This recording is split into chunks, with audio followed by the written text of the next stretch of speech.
법률주의 내용까지 살펴봤죠. 법률주의와 관련된 판례 좀 잠깐 보면 20페이지에 법률주의 원칙이 위반되지 않는다는 판례와 위반되는 판례가 쭉 소개되고 있죠. 죄형법정 관련해서 이런 관점도 한번 생각해 보세요. 죄형법정 법률주의 원칙이 위반되지 않는다는 판례는 죄형법 위반되지 않는다는 판례일 거고, 법률주의 원칙에 반한다는 판례는 죄형법 위반된다는 거죠. 아까도 말씀드린 것처럼 죄형법 중에 위반되는 판례가 더 훨씬 적다. 그래서 어떻게 보면 원칙과 외의라는 표현이 좀 적절하지 않지만 그냥 거기다 빗대 보면 죄형법 중 위반되지 않는, 즉 명확성의 원칙 또는 뭐 법률주의 원칙이 위반되지 않는다는 판례가 원칙이고, 예외적으로 법률주의 원칙에 위배되는 또는 뭐 명확성 측에 위배되는, 뭐 소부표 금지 원칙에 위배되는 이런 게 있는 거잖아요, 그죠? 그래서 좀 예외적인 명확성에 반한다는 판례, 이런 것들 특히나 잘 알아둬야 돼요. 시험 문제에서 시험 낼 때 원칙을 내요.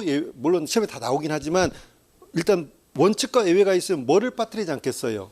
예외를 빠뜨리지 않지. 예외가 핵심인 거죠. 어떻게 보면 시험에서는. 그렇잖아요. 그죠? 그 점에서 여러분들 좀 이해하시면 좋겠습니다. 그래서 판례들이 좀 소개되고 있는데, 예컨대 뭐 연습 문제를 통해서만 잠깐 풀어볼게요. 한두 개 다 풀어드릴 수는 없고, 예를 들어서 20페이지 문제 1번 한번 보실까요? 문제 1번에 게임 산업 진행하는 법률 28조 3호에서 게임물 관련 사업자에 대해서 경품 등의 제공을 통한 사행성 조장을 원칙적으로 금지하면서 제공이 허용되는 경품의 종류, 지급 기준, 제공 방법 등에 관한 구체적인 내용을 전부 위임을 했어요? 아니면 세부적으로 구체적인 개별적인 내용을 위임을 했어요? 구체적인 내용을 위임을 하고 있죠? 그 문제 속에 답이 있어요, 사실 가만히 보면. 그래서 구체적인 내용을 하위법률 위임한 것은 경품의 환전이나 재매입 등의 우려가 없는 등 사행성을 제거할 수 있는 방법이 될 것이라는 예측이 불가능하여 포괄임의법 금지 원칙에 반한다? 반하지 않는다. 그죠? 구체적인 내용을 위임을 해야 된다. 또 이렇게 생각할 수 있어요. 법률명 자체가 게임산업 진흥 법률이잖아요. 게임에 관련된 내용을 국회의원들이 알아 몰라? 몰라. 처음에 여러분들 요즘에는 게임이 굉장히 중요한 거잖아요. 게임이 우리 산업사회, 우리 사회에서 굉장히 중요한 산업이에요. 그런데 우리가 보통 외국에 수출하는 우리나라 기술 같은 거 외국에 수출할 때 요즘에 뭘 많이 붙이죠? 앞에다가 K를 많이 붙이잖아요. K 콘서트, K 팝, 요즘에 K 푸드, 음식. 외국에서 여러분들 진짜 한국 음식에 대해서 막 속된 말로 얘기하면 환장하는 사람들 많아요.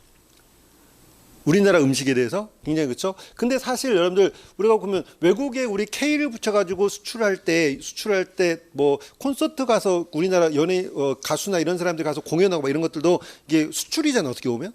그죠? 그랬을 때 그 산업에서 가장 큰 비율을 차지하는 게 뭘까요?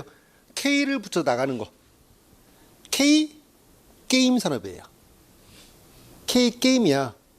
아셨어요? 게임이야. 그래서 K가 붙어 나가는 사업이 이만큼이잖아? 이만큼이잖아요. 그러면 반 이상이 K 게임이에요, 여러분들. 아셨어요? 우리가 보통 K 콘서트, K 팝 얘기 많이 하잖아. K 팝이 차지하는 비중은 요만큼밖에 안 돼요. 아셨어요? 이게 그만큼 중요한 산업이야. 이게 몇 조야. 차지하는 돈, 금액, 조 단위예요. 조 단위. 몇 조예요. 외국에서 게임 같은 거 할 때 우리나라 게임들 저는 게임을 안 좋아해서 모르겠는데 게임들 많잖아요. 뭐 칼싸움도 하고 이 게임들 많잖아. 그죠? 이 게임을 우리나라 게임이 외국의 그 게임에 관련된 그 우리 영화에 관해서 막 상 주고 시상 주고 막 그러잖아요. 외국에서도 게임에 관한 그런 시상식이 있어. 걔네들 그런데도. 근데 거기에서 1등상 먹는 게 우리나라 게임이라니까. 됐어요? 그 전투 게임 하는 거 있잖아요. 그 게임 올림픽 같은 것도 있잖아. 그죠? 우리나라에 나가는 선수들 있죠? 그쪽이 잘 몰라가지고, 그 중에 어떤 애는 겠건데, 연예인으로 치면 거의 최고의, 그러니까 게임하는 사람들 세계에서는 우리나라 그 선수가 게임을 알아야 좀 빨리빨리 말을 해주겠는데, 그걸 몰라가지고. 테란? 뭐죠? 전투하는 거. 스타크래프트나 옛날에 막 그랬잖아요. 요즘에도 스타크래프트 많이 하나? 요즘에는 배틀그라운드? 또 요즘에는 롤? 이런 것도 많이 하잖아요. 그죠? 그런 데서 어떤 특정 역할이 있는데 그 친구는 거기 세계 넘버 원인가 봐요. 그러니까 걔는 그 친구가 우리나라인데 근데 걔가 세계 게임하는 사람들의 세계 연예인인 거야. 예컨대 뭐 가수로 치면 BTS처럼 게임계의 BTS 이렇게 해야 되나? 그 정도에 그 정도. 그만큼 대단한 거죠. 그러니까 이런 데인데 처음에 게임 산업이 막 처음 막 활성화됐을 때 국회의원들 무식한 이 국회의원들 뭐라 그랬어요? 도박 중독이다. 게임 도박이다. 게임 중독이다. 이랬단 말이에요. 마치 범죄인 것처럼 그거 자체를 그죠? 우리 어렸을 때 그랬어. 우리 어렸을 때 게임은 뭐였냐면 전자오락실 가서 오락기 가지고 하는 거 있잖아요. 그거 뿅뿅 하는 거 있잖아요. 그런 거야. 근데 그때 우리 어렸을 때 그랬어. 그 게임장에 가가지고 오락실에 가서 오락하는 애들 뭐 옛날 치면 다 공부였으니까 공부 못하고 좀 이런 애들 있잖아. 걔네들이 가서 게임하고 막 그랬단 말이야. 게임하는 그런 거라 생각했단 말이에요. 우리 어렸을 때. 그래서 게임 오락실에 가는 애들은 약간 뭐랄까 불량한 애들. 옛날에 요즘은 아니지만 옛날에 요즘에 게임방 가는 건 뭐 문제가 아니잖아요. 그죠? 요즘에도 게임장 가는 애들 좀 문제가 있는 애들이 많이 가나? 그건 아니잖아요. 그죠? 이미지가 많이 바뀌었잖아. 이미지가. 우리 땐 그랬단 말이에요. 그죠? 그러다 보니까 우리 국회의원들 생각해보세요. 저보다 나이가 많잖아요. 국회의원들 보면 젊은 국회의원들도 있지만 50대, 60대, 70대 막 이러잖아요. 얘네들 그러면 처음에 게임을 뭐라고 생각했어? 전자오락실 오락하는, 그러니까 껄렁껄렁한 애들이 가서 게임하는 걸로 착각하는 거란 말이야. 알았어요? 그랬는데 이게 우리나라의 어떤 산업을 지탱하는 큰 산업의 한 분야가 됐잖아요. 그러니까 이런 사람들 게임을 마치 뭐 불량한 애들이 또는 범죄자들이나 하는 애들 중독으로나 마약 중독처럼 이런 애들 이런 걸로 생각하는 이런 사람들이 그 분야에 대해서 잘 알겠어 모르겠어? 당연히 모르지. 그러니까 지네들이 법률 만들었다가는 아까 얘기했던 것처럼 엉터리 법률 만들어지는 거죠. 그러니까 이런 것들은 당연히 위임을 하는 게 맞다. 어떻게 보면 게임 분야에 관련된 전문가 집단에 위임을 해야 되겠죠. 그래서 당연히 이런 것들이 바람직하다는 걸 이해하시면 됩니다. 마찬가지로 문제 2번도 마찬가지야. 식품위생법 11조 제2항의 과대 광고 등의 범위 및 기타 필요한 사항. 자, 과대 광고. 저 광고에 관한 법률을 만들고 있는 거예요. 쉽게 말하면. 국회의원들 똑같잖아. 그대로.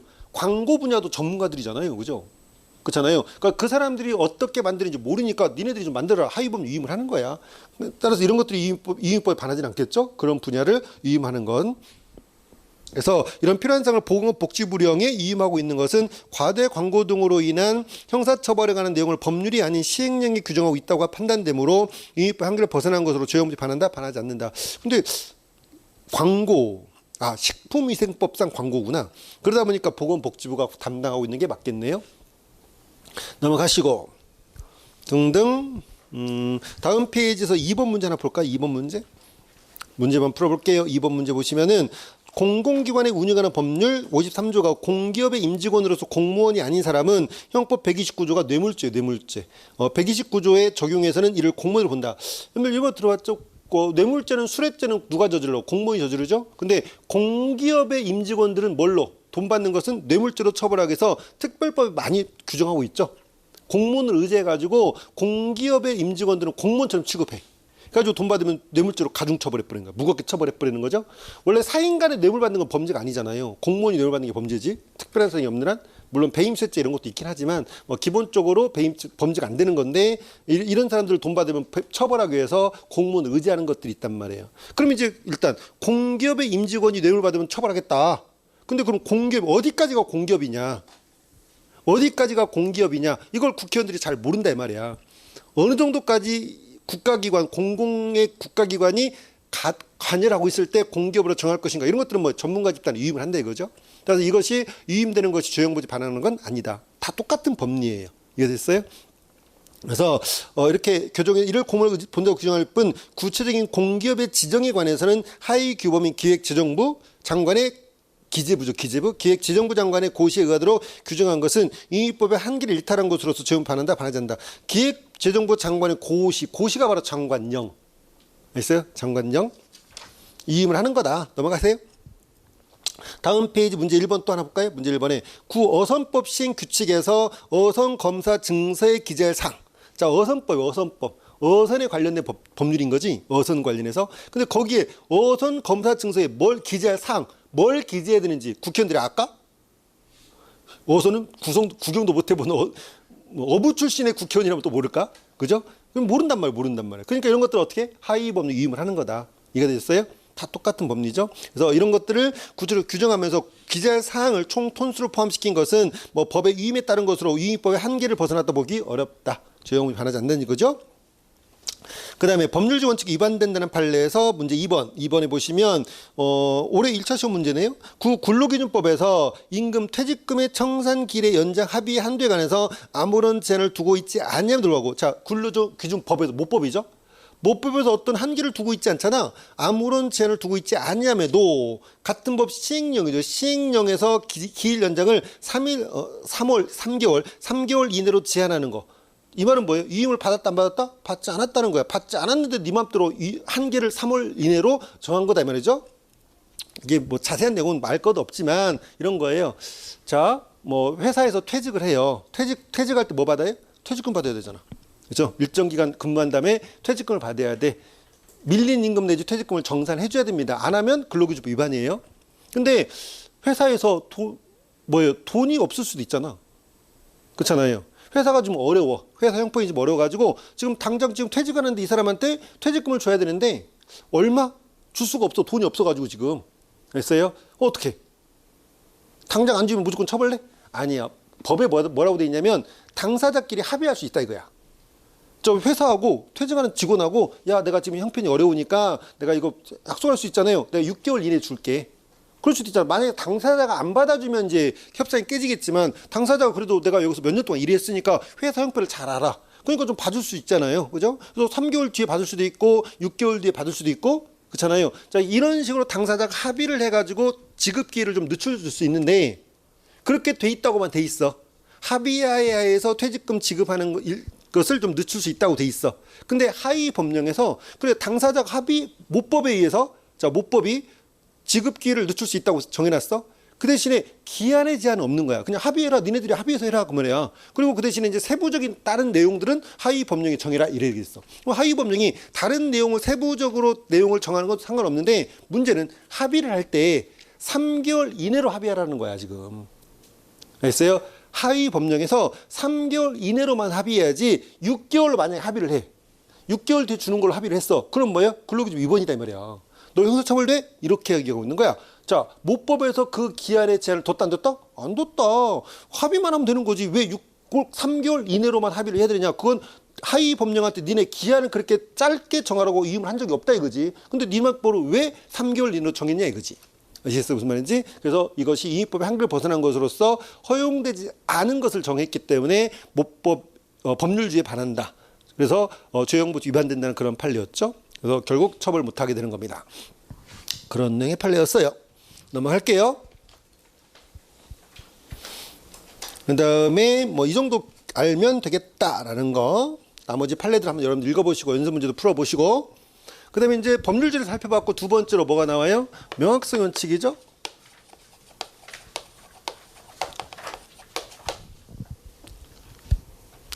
명확성 원칙이라는 게 있습니다. 명확성 원칙 뭐를 명확하게?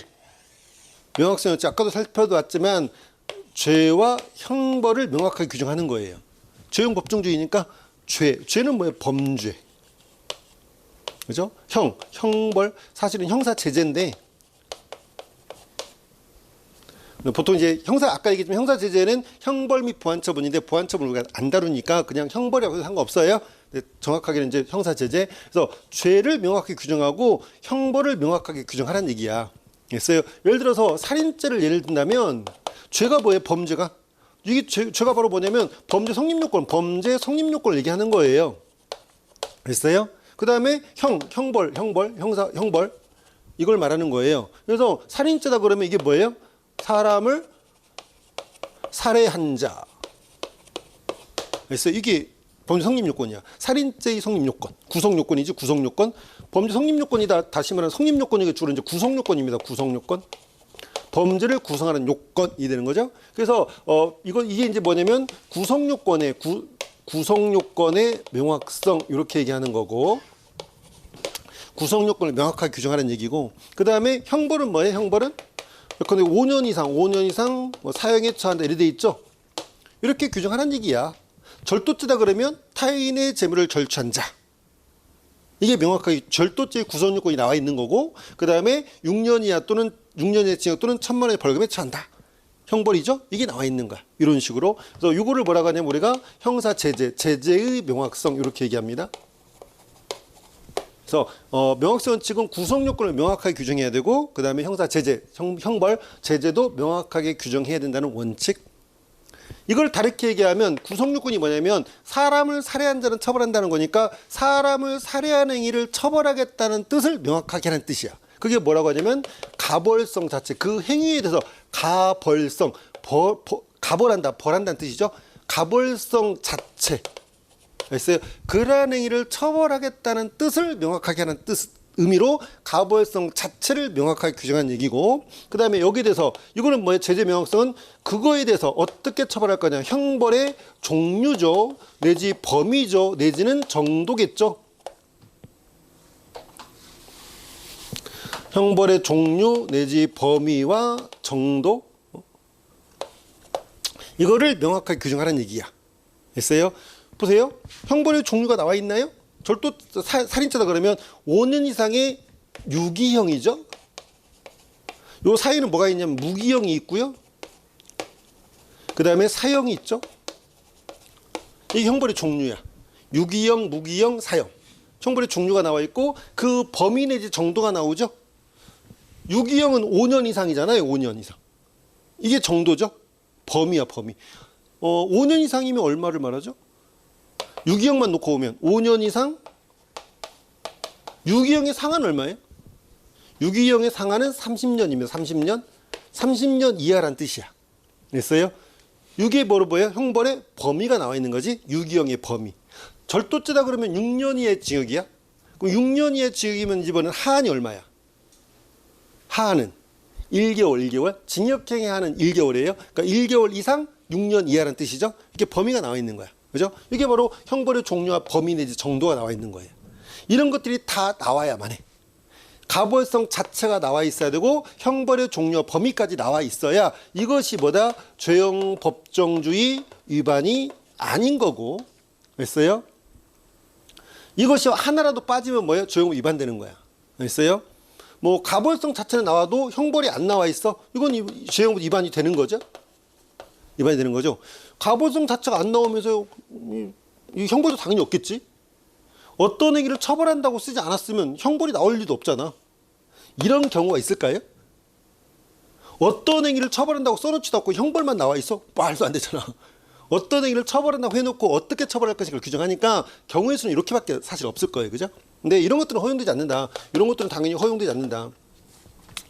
이런 것 거의 없고요. 대부분 이거. 그죠? 어떤 것을 처벌한다고 해놓고 그에 대한 형벌이 전혀 나와 있지 않는 거, 이런 것도 죄형법 위반되는 거예요. 됐어요? 이걸 좀 이해하시고. 그래서 예를 들어서 이걸 가지고 예를 들어볼까요? 살인죄가 사람을 살해한 자는 5년 이상 사형이 처한다 이렇게 돼 있잖아요. 그죠? 이건 뭘 말해? 우리 형법은 아까도 얘기했지만 기수범 처벌 원칙이라 그랬죠? 기수범을 전제로 해. 기수범. 됐어요? 사람을 살해했다 이 말은 뭐예요? 죽였다는 얘기예요. 죽였다. 그죠? 그러니까 기수범을 전제로 하는데 만약에 살인 미수범 해가지고 미수범에 대해서 뭐 사람을 살인자 미수범은 그냥 이렇게 써볼까요? 미수범은 처벌한다 이렇게 나왔어. 살인 미수에 대해서 미수범은 처벌한다 이렇게 나와 있어. 법에. 살인죄는 뭐도 처벌해요? 예비 음모도 처벌하죠. 그래서 예비 음모 안에서 이번엔 예비 음모죠. 예비 음모에서 예비 음모한 자는 처벌한다. 이게 나와 있어요. 자, 이렇게 법에 규정돼 있을 때 이것이 죄형법정도 위반되냐 안 되냐. 가벌성 두 개가 다 나와야 되잖아. 가벌성 자체도 나와야 되고 그 다음에 그에 대한 형벌의 종류, 범위, 정도가 나와야 돼. 그래야만 죄형 위반되는 게 아니에요. 자, 그러면 살인 미수범은 처벌한다 이게 돼 있어요? 그러면 미수범의 미수행위를 한 사람을 처벌하겠다는 거니까 처벌하겠다는 뜻은 밝혀놨죠. 가벌성 자체가 나와 있습니다. 형벌의 종류, 미수범을 어떻게 처벌할 것인가, 형벌의 종류, 정도 나와 안 나와? 안 나와 있잖아. 어떻게 처벌할 거? 징역형이 안 나와 있잖아. 예를 들어서. 그렇잖아요. 예비 음모한 자는 처벌한다. 마찬가지지. 예비 음모한 사람을 처벌하겠다는 뜻은 분명히 했는데 어떻게 처벌할 것인가 안 나와 있잖아요. 그렇잖아요. 그럼 얘네들은 죄형법 위반되겠네? 그러지 않아요. 뭐가 틀렸을까? 어딘가가 지금 틀렸어. 어딘가가 지금 틀렸어요. 어딘가가 틀렸어. 자, 우리 형법 규정을 보면 알아요. 이제 여러분들이 이제 지금은 이제 뭐 처음 하시는 분이 아니니까 다 알고 있을 텐데, 우리 형법의 규정은 대충 알고 있잖아요. 어떻게 규정되어 있는 건 다 알고 있잖아요. 그런데 우리 형법의 미수범은 다 어떻게 규정되어 있어요? 다 이렇게 규정되어 있어요. 본장의 미수범은 처벌한다, 이런 식으로 돼 있지. 몇 조에서 몇 조까지 미수범은 처벌한다, 이렇게 돼 있지. 미수범의 형에 대해서 안 나와 있어, 우리 형법에. 그러면 우리 형법의 미수범을 처벌하는 그 규정들은 다 조형법 위반되네? 말이 안 되잖아. 형법 자체가 그럼 조형법 위반된다는 건데? 말 안 되잖아요. 그 말은 미수범을 처벌한다, 이것은 요게 아니라는 거야. 이렇게 된다는 거야. 따라서 이것이 조형법 위반이 아닌 거예요. 알겠어요? 근데 살인 예비 음모는 처벌한다, 이래 있나요? 살인 예비 음모를 처벌한다, 우리 형법에 어떻게 돼 있을까요? 우리 형법 규정을 보면 알아. 우리 형법 어떻게 돼 있냐면, 살인죄를 예비 음모한 자는 처벌한다, 이래 돼 있어? 아니야. 우리 형법에 10년 이하, 여기에 10년 이하의 징역으로 처벌한다, 이렇게 나와 있어, 이게 우리 형법에. 알겠어요? 다시 말하면 이게 안 나오면 안 된다는 얘기야. 그러니까 따라서 그냥 이게 없이 예비 음모는 처벌 이렇게 있으면 가벌성 자체 나와 있지만 형벌의 종류 범위 정도가 안 나와 있기 때문에 이것은 뭐다? 조형법 정도 위반된다는 뜻이에요. 아셨어요? 역으로 생각하면 돼. 우리 형법이 지금 어떻게 생겼지? 라는 걸 알면 돼. 자, 그러면 이거는 이해가 되잖아. 어쨌거나 이건 아니라는 걸 이해가 됐잖아요. 그죠? 근데 이건 미수범은 처벌한다, 이것이 왜 이것이 조형 위반이 아닐까? 왜 가벌성의 정도뿐만, 가벌성 자체뿐만 아니라 형벌의 종류와 범위 정도가 이건 나와 있다고 평가를 받는 걸까? 왜 그럴까요? 왜 그럴까요?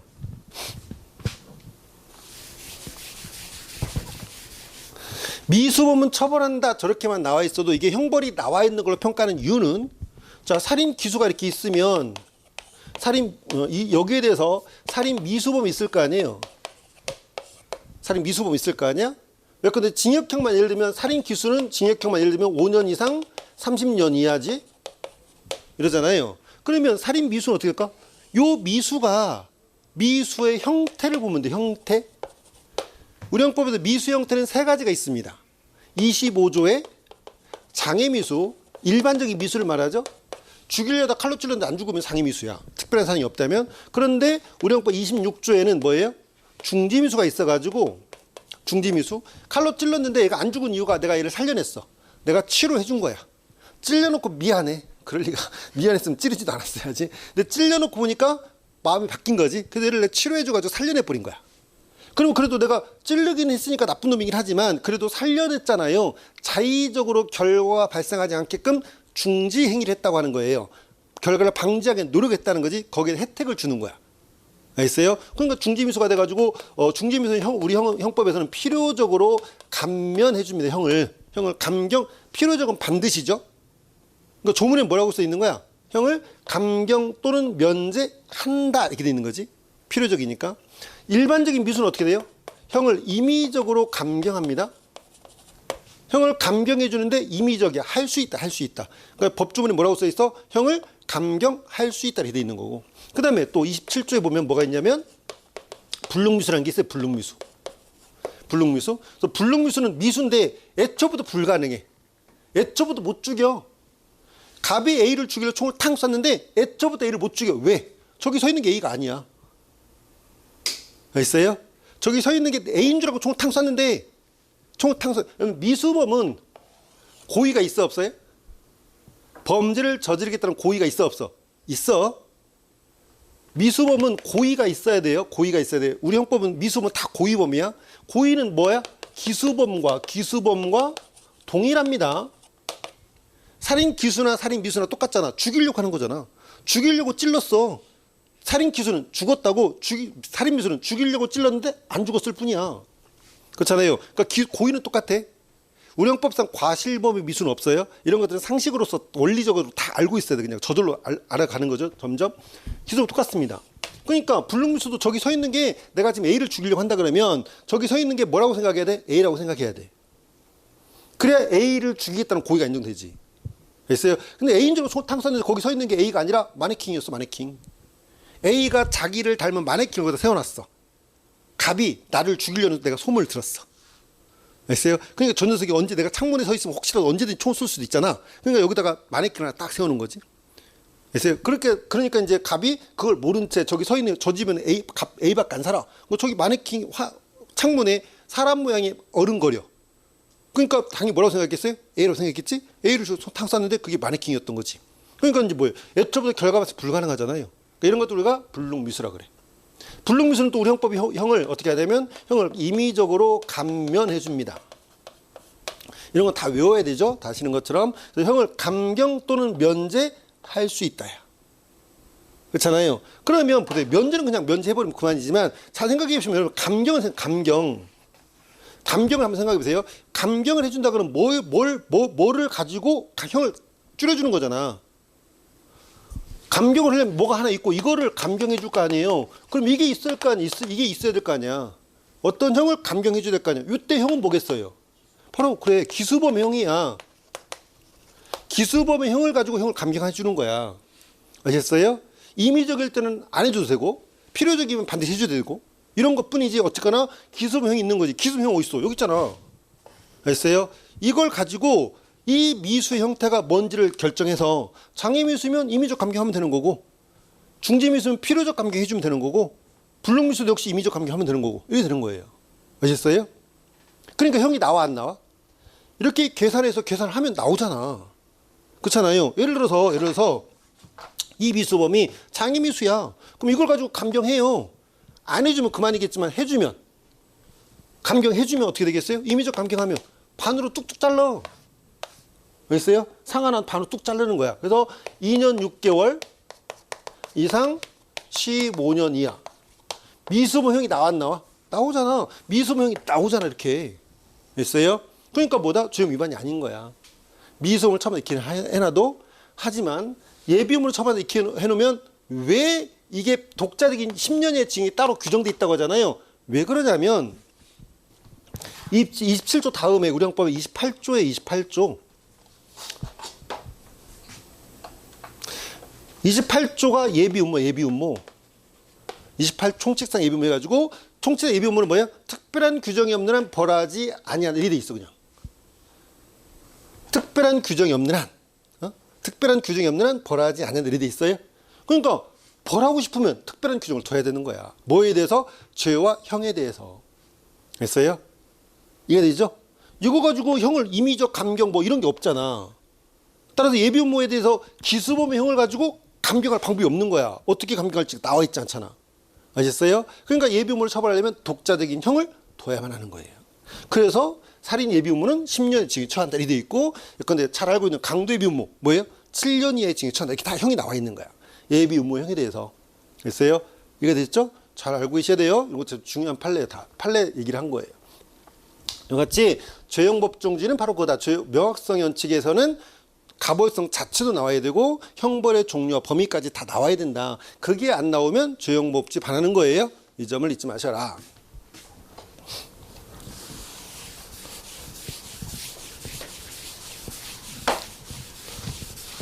교재 보시면 명확성치 나오죠? 의 나와 있고 기능은 읽어보시고 내용에서 먼저 구성요건의 명확성이 나오죠? 구성요건의 명확성. 이게 이제 아까 얘기했지만 이것이 구성요건의 명확성. 이게 가벌성 자체를 말한다고 그랬죠? 그 다음에 형사제재의 명확성. 여기 있죠? 그래서 먼저 구성요건의 명확성이 나오는데, 자, 이거는 이제 형법의 용어들과 연결시키는 겁니다. 용어에서 배우는 건데, 자, 구성요건의 어떤 개념에 보면은 이런 용어들이 있어요. 구성요건은 예컨대 사람을 살해한 자 이런 거죠. 구성요건이잖아. 아까 살인죄를 예른다면 사람을 살해한 자 이렇게 돼 있잖아요. 그죠? 예를 들어 이 구성요건인데 이 구성요건이 딱 봤을 때 단어를 쭉 그 구성요건을 법조문에 써 있는 구성을 딱 읽어봤을 때 뭔지 바로 딱 아는 거. 특별히 고민하지 않아도 이게 뭔 뜻이구나. 뭘 가리키는 거구나. 쉽게 알 수 있는 개념이 있고, 어떤 경우에는 이게 뭔 뜻이지? 어디까지가 여기에 해당하지? 라고 애매모호한 것들이 있어요. 그렇잖아요. 예를 들어서 방화죄 보면 불을 놓아 어쩌고저쩌고 막 이렇게 나와요. 불이 뭔지 고민해요? 불 하는 순간 우리 오감에서 팍, 그거 떠오르잖아요. 그렇잖아요. 이렇게 척 보면 아는 그런 구성 요건, 이런 것도 우리 뭐라고 하냐면 기술적 구성 요건 요소다. 기술적 구성 요건 요소. 우리 판례는 이걸 서술적이라는 말을 씁니다. 기술에 놓는다, 서술에 놓는다 똑같은 거잖아요. 그죠? 그래서 기술적 구성 요건 요소 또는 서술적 구성 요건 요소 이렇게 얘기합니다. 근데 그게 아니라 뭔 말인지 애매한데? 이게 뭔 뜻이지? 어디까지가 이거에 해당하지? 그런데 공연히 음란한 행위, 음란한 행위를 한 자. 공연 음란죄인데 음란이라는 단어? 이게 어디까지가 음란이지? 뭐가 정확하게 음란이지? 이거는 누가 봐도 음란인데 이거를 음란이라 말할 수 있을까? 막 고민하는 것들 있잖아요. 그죠? 애매모호해. 정확하지 않죠? 그러니까 이런 것들을 우리는 뭐라고 하냐면 규범적 구성요건 요소. 이렇게 얘기합니다. 그래서 기술적 구성요건 요소는 쉽게 말하면 애매모호하지 않아. 여러 가지 표현을 합니다. 가치 판단을 할 필요가 없어. 딱 보면 알아. 척 보면 압니다. 이 말. 척 보면 압니다. 뭐 법관의 보충적 해석 이런 게 필요 없어. 법관이 설명 안 해줘도 돼. 내가 다 알아. 알겠어요? 이런 개념이 있는가 하면 반대로 규범적 구성요건 요소는 애매모호해. 뭔가 가치 판단을 해야 돼. 법관이 좀 알려줬으면 좋겠어. 이런 것도 우리가 규범적 구성요건 요소라고 그래요. 그러면 명확성의 원칙, 명확하게 규정해야 된다. 이게 뭔 뜻인지를 명확하게 규정하려면 구성요건을 뭘로만 규정하면 제일 좋아요? 그치. 기술적 구성요건 요소만 쓰면 뭐 우리가 애매모호할 일이 없지. 누가 봐도 이게 금지되는 것이구나 다 알아버리잖아. 척 보면 아니까. 근데 우리 형법에는 이게 있잖아. 근데 공연이 음란행위. 아까도 우리가 뭐 예비음모를 생각하면서 말씀드렸던 것처럼 현재 우리 형법을 가지고 역으로 생각하면 돼. 우리 형법에 그게 있어 없어? 있어. 그러면 그게 죄형 위반돼 안 돼? 위반되지 않으니까 쓰고 있는 거예요. 그게 만약에 죄형 위반되면 쓰면 안 되지. 음란이란 이 단어가 규범적 구성요건 요소라며 규범적 구성요건 요소를 안 쓰는 게 좋겠지만 쓸 수 있어 없어? 쓸 수 있는 거야. 그러니까 우리 형법 쓰고 있는 거지. 알겠어요? 이해됐어요? 그래서 가능한 한 기술적 구성요건 요소를 쓰면 제일 좋겠지만 규범적 구성요건 요소 이 개념 사용에 뭘 인정한다? 불가피성 인정하는 것이 우리 통설과 판례의 태도다. 있어요? 애매모호한 개념을 사용하는 것이 불가피하다 이 말이지. 어쩔 수 없다. 사용할 수밖에 없다. 왜 이걸 사용할 수밖에 없을까요? 왜 이걸 사용할 수밖에 없을까? 기술적 구성요건 요소만 쓰면 어떤 문제가 생기냐면 법적 안정성이 깨져요. 쉽게 말하면 법이 자꾸 바뀌어야 돼. 됐어요? 그 행위를 딱 가리키는 그 말, 어떤 단어가, 어떤 법에 쓰고 있는 이 단어가 누가 봐도 요걸 가리키는 거구나 라고 쉽게 알 수 있는 그런 기술적 구성 요건을 쓰면, 그런데 공연 음란죄를 가지고 예를 들면 음란한 행위라고 쓰지 않고 애매하니까 그냥 뭐, 그런데 길거리에서 손잡는 죄, 길거리 손을 잡으면 처벌하겠다 이렇게 만들어 놓으면 너무나 쉽잖아요. 손 잡으면 처벌하는구나. 그렇잖아요. 물론 손 잡는 걸 처벌하진 않아. 그냥 이해하기 편하게 길거리 손을 잡으면 처벌하겠다. 그러니까 손 잡는 걸 음란한 행위로 평가해가지고 길거리 손 잡는 죄가 있어. 그럼 사람들이 어떻게 해요? 이거 너무나 잘 알잖아요. 길거리 손 잡지 말라고 하는구나. 그러니까 손 안 잡아 이렇게. 이거 잡으면 처벌하니까. 그 대신 애정 표현을 다르게 하면 되잖아. 길거리 손 잡는 것도 애정 표현이잖아요. 근데 손을 안 잡고 근데 길거리 키스를 해. 그러면 어떤 애정 표현이 좀 더 세진 거잖아요. 손 잡는 걸 처벌하는데 키스하는 걸 처벌하지 않는다. 그럼 이것도 웃기잖아. 그렇잖아요. 만약에 그런 걸 처벌한다고 전제해보면, 그죠? 그러니까 어떻게 하겠어요? 길거리에서 키스하는 죄를 만드는 거지. 새롭게 만들어야 되잖아. 이게 뭐냐면, 법에 규정되는 바로 고행위에 해당하지 않는 새로운 유형의 범죄가 있을 때, 새로운 유형의 행위가 나타났을 때, 이거를 기존의 개념 가지고 처벌을 못 하잖아요. 그러니까 새로운 행위를 처벌하기 위해서 새로운 법을 자꾸 만드는 거야. 형법이 자꾸 개정돼야 되는 거지. 그렇잖아요. 이런 게 자꾸 법이 바뀌는 걸 뭐라 그래? 법적 안정성을 해친다 그래. 법은 가능한 한 가만히 있어야지. 함부로 바뀌면 안 돼요. 함부로 바뀌면 안 돼. 그렇잖아요. 그래야만 사람들이 새로운 범죄 현상이 나타나면 내가 이거 언제 또 처벌될지 모르니까 불안한 거예요. 그죠? 그러니까 가능한 한 법은 얌전히 있는 게 좋아. 그래 아까 얘기했지만 그렇다고 해서 법이 안 바뀌는 건 아니에요. 진화하는 생물이라고 그랬잖아요. 정말 필요에 의하면 변해야 되는데 그게 너무 자주 바뀌면 안 된단 말이야. 됐어요? 그래서 형법은 큰 틀에서 잘 안 바뀌어요. 근데 소송법은 자주 바뀌어요. 왜 절차법에 불과하니까 이거는 뭐 절차는 뭐가 더 좋은 절차인지는 어제 다르고 오늘 다를 수 있단 말이에요. 그러니까 절차는 자꾸 바뀌어요. 소송법은 그래서 자주 바뀌는 편인데 형법은 거의 잘 안 바뀌어요. 어쩌다가 정말 새로운 구성요건 하나 새로 만드는 것 뿐이지 정말 잘 안 바뀌는 겁니다.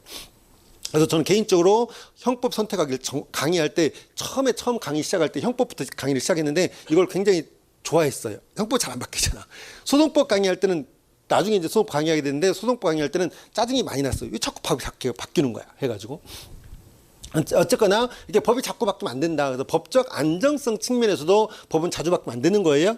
그래서 가능한 한 아까 얘기한 것처럼 공원음란죄에서 음란한 행위를 하면 처벌하겠다라고 음란 행위라고 규정함으로써 뭐예요? 뭔가 예컨대 새로운 유형의 애정 표현이 나타났을 때 길거리에서 나타났을 때 뭐예요? 그건 넌 음란 행위야. 법을 안 바꾸는 상태에서 계속 그 음란 행위에 포섭시켜 버리면 되잖아. 그죠? 그러니까 처벌의 공백이 안 생기죠. 법을 바꾸지 않고도 새로운 행위에 대처할 수 있잖아. 그죠? 그러니까 이런 것들 때문에라도 이런 규범적 구성 요건은 사용할 수밖에 없다. 그리고 어떻게 보면 그게 더 바람직한 거예요. 법적 안정성 측면에서는. 이해됐어요? 근데 문제는 이게 좀 애매하잖아요. 애매모호하잖아요. 그런데 아까도 재형법중지에서 명확선칙은 뭐예요? 그게 무엇을 금지하는지 국민한테 알려주는 건데 그렇잖아요? 이것이 금지된다라고 명확하게 규정함으로써 국민에게 어떻게 보면 이런 거 하면 처벌됩니다라고 알려주는 거란 말이야. 그걸 경고기능이라고 합니다. 경고기능. 구성요건의 경고기능이라고 하는데 너 이거 하면 처벌돼라고 알려주고 있잖아요. 경고를 하고 있는 거잖아요. 그죠? 살인죄를 저지르면 5년 이상 사형에 처한다라고 경고하고 있는 거잖아. 이것을 우리가 구성요건의 경고기능이라고 하는데 자, 무엇이 금지되는지를 내가 아무리 봐도 뭘 금지를 모르겠어. 그러면 나한테 경고가 제대로 돼야 안 돼? 안 되잖아. 무엇이 금지된지를 정확하게 알려줘야 되잖아요. 그게 경고기능이란 말이야. 그러니까 뭐예요? 이런 애매모호한 개념을 쓰되 한계는 있다 없다? 이것도 한계는 있다. 알겠어요? 한계는 분명히 있다. 무한정 애매모호한 개념을 쓸 수는 없잖아요. 그죠? 무한정 애매모호한 개념을. 그래서 뭐다? 한계는 있대. 어떤 한계가 있다? 최소한 예측 가능성이 확보될 수 있어야 된다. 이 말이 무슨 말이에요? 대충은 이런 뜻이구나 라는 거. 있어요. 대강은 이것을 금지하는구나 라고 대충은 예측할 수 있게끔 해줘야 된다. 이것이 예측 가능성이라는 거예요. 있어요. 근데 문제는 누가 이 말이에요.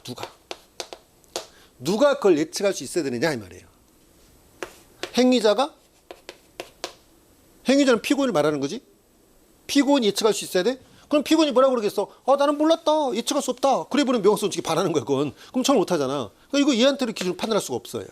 됐어요? 법관? 법관이 뭐라고 할지는 내가 알 수가 없는 거잖아. 그죠? 일반인들이. 그죠? 이건 안 되는 거야. 그래서 뭐다? 일반인을 기준으로 이 일반인이 예측할 수 있으면 되는 거예요. 이게 우리 통설과 판례의 태도입니다. 근데 그 대신에 이때 일반인은 뭐예요? 앞으로 이제 제가 종종 쓰는 말이에요. 똑똑한 일반인.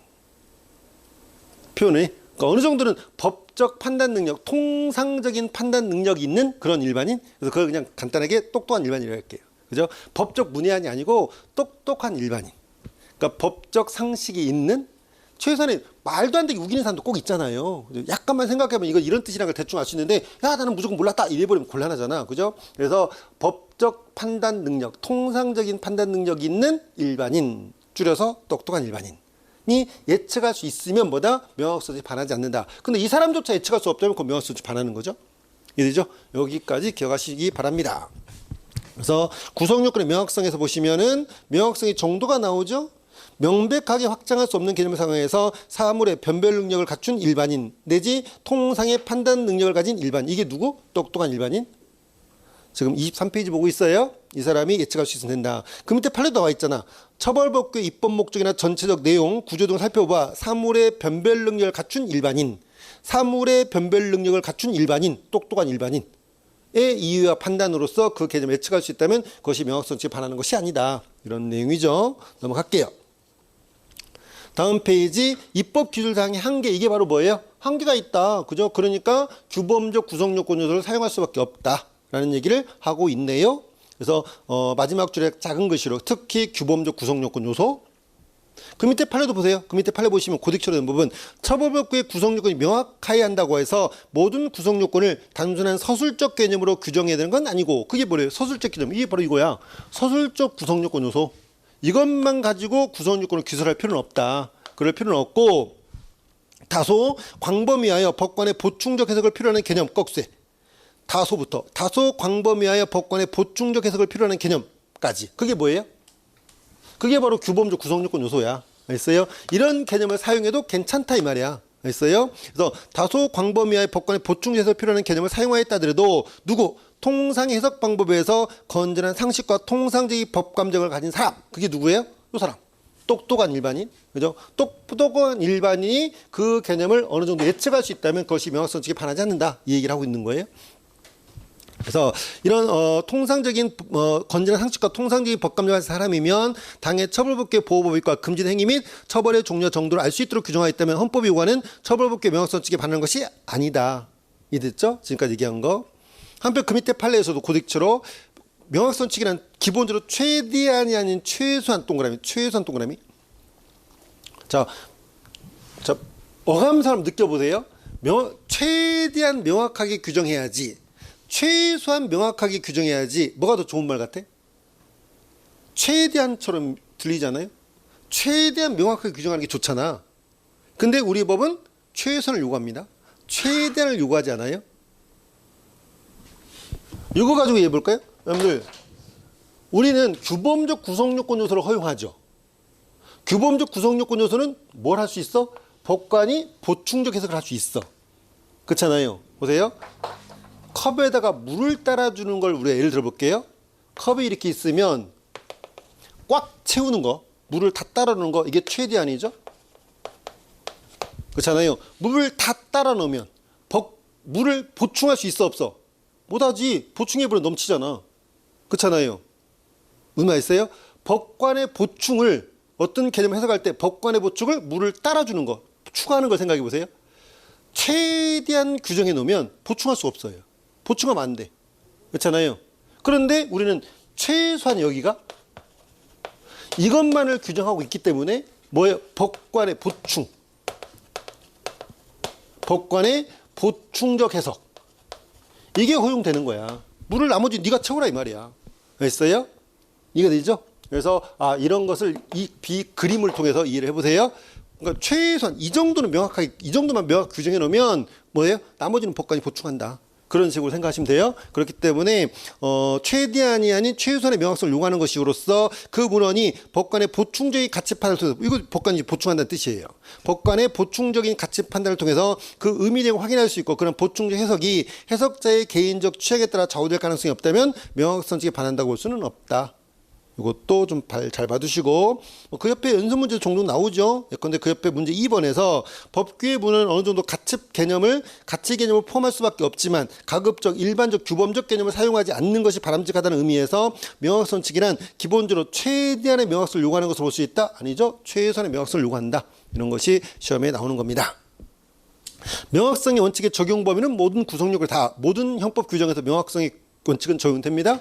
이법성 조각사유라도 명확성칙이 적용되는 거예요. 근데 이법성 조각사유도 애매한 것이 뭐냐면 나중에 이제 배우겠지만 이법성 조각사유는 다 뭐가 있어야 되냐면 상당한 이유라는 게 있어야 돼. 상당한 이유가 있으면 벌하지 않을 일이 돼 있단 말이야. 상당한 어디가 어느 정도가 상당하지? 애매하잖아요. 이런 게 바로 애매모호한 개념이야. 규범적 개념이야. 그러니까 이법성 조각사유에도 규범적 개념이 사용되고 있는 거예요. 대신에 이제 상당성이라는 개념은 똑똑한 일반이라면 대충 안다 이런 뜻이야. 우리 형법에 쓰고 있으니까. 만약에 그게 상당하다는 말 자체가 명확성칙 위반돼가지고 조형법 위반되면 쓰면 안 되겠지. 그죠? 근데 우리는 다 쓰고 있잖아? 그러니까 상당성의 개념도 규범적 개념이긴 하지만 사용될 수 있다라는 거, 그걸 이해하시면 됩니다. 기타 이제 판례로서 명확성칙이 위반되지 않는다는 판례들이 쭉 나와 있는데요. 그 이하는 이제 또 우리가 식사하시고, 점심 식사하시고 2시부터 이어서 살펴보도록 하겠습니다. 수고하셨습니다.